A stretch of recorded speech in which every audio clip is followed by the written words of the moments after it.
All right, we're doing a track breakdown, virtual flow. I asked, you answered. Without further ado, let's just get into this shit, okay? Okay. All right, so to start things off, we have this little flute thing here. I found it on Splice, just like a flute sample. I distorted it, and I was thinking of a melody at work, so I voice recorded it in my phone and just put it down later on, and I elaborated on that. So, all right, here it goes.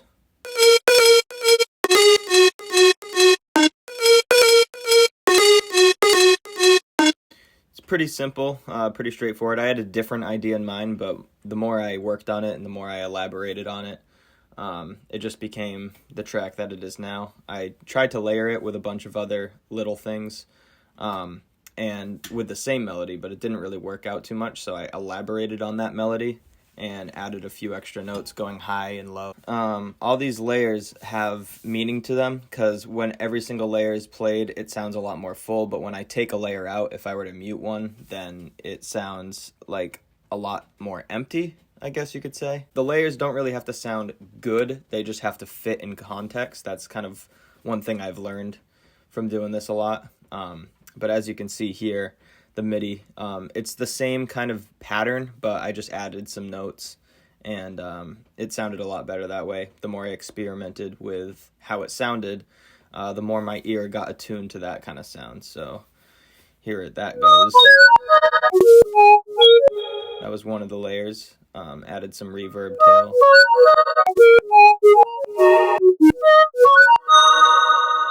Yeah, so here's another layer. It's, I think, a distorted layer or something. I'm not sure.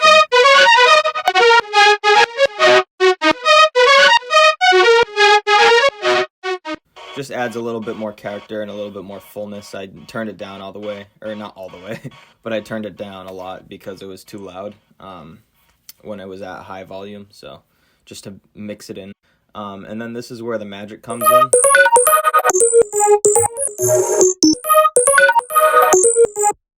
The Bright Tines preset from Ableton, that shit works wonders, I swear to God. Yeah, I use a lot of Ableton stock presets, and the only two plugins that I have are Sylenth and Serum. That's really all I use. But yeah, I added the Bright Tines. I think that gave it, that little pop, that nice glimmer and shine to it that, really adds that character on the track. And I just did a simple EQ, vocoder, reverb, overdrive, just to beef it up a little bit and clean it up towards the end, and then a bit of saturator, just to, make it louder. And I don't really do a lot of post-processing. I try to make a lot of my sounds, sound like they did, but with my own style on them. I do a lot of melodic stuff. So here's how they all sounded.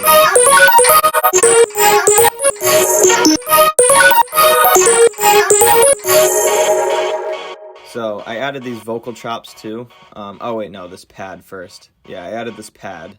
Mode Step Splice Pack comes from. And it just adds a little bit more fullness, a little bit of rhythm to carry on the melody. Yeah, so that's really that one. Added some EQ, auto pan, delay to kind of, keep the groove going. Then I added these vocal chops.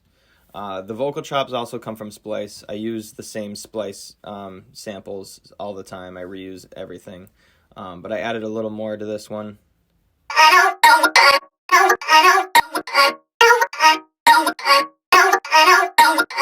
Just a little off rhythm. It's not really too complex. I just added some chorus to widen it out, Rome to give it some harmonics and more character.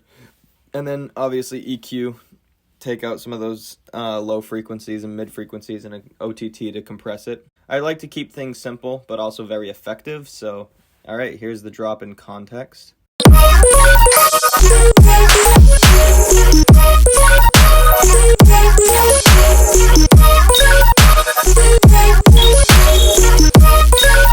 So it really just kind of started out from that main sound right there, that little flute, and then I just elaborated on it.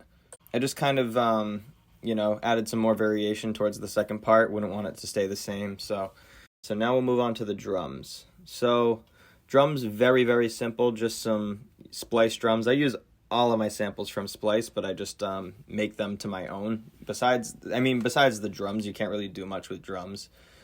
besides combine them. So yeah, here's the kick. Very simple. I offsetted it a little bit. I worked a little off-grid. I tend to work off-grid because that's kind of what I do. But here's the snare, the clap. It's just a simple layered clap, a medicine clap, and then an actual powerful, loud clap, I guess you could say. And then here's the shaker loop, which I also found on Splice, but just cut it up, chopped it up.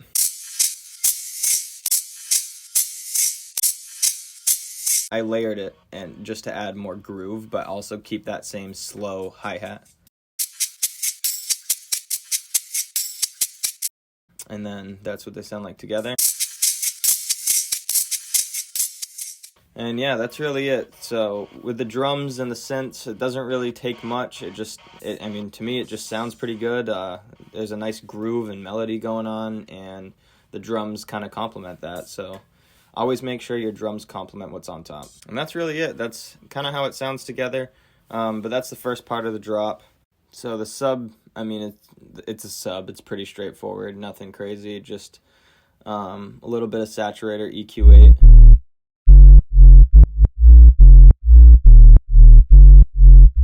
Simple pattern to just go with the movement of it all. I have an auto pan on for the next part of the drop. It's not on right now, obviously, as you can see, but when I'm working with the next drop, I'll show you. I made these glitches, and they're pretty straightforward. It's just parts of the drop.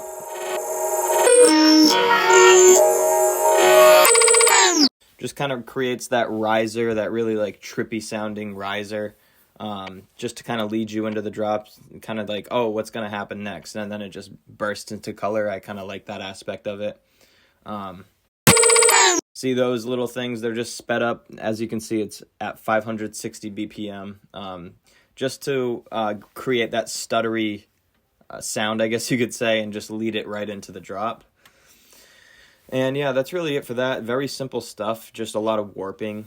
And yeah, so now we're going on to this part.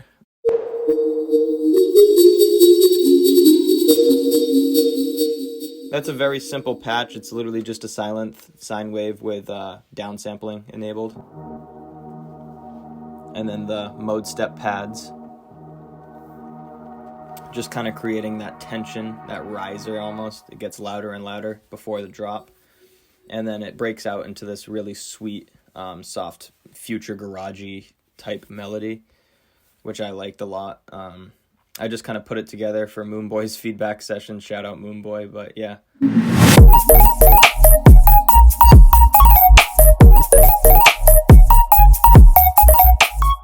I think it really offsets the mood in the first drop.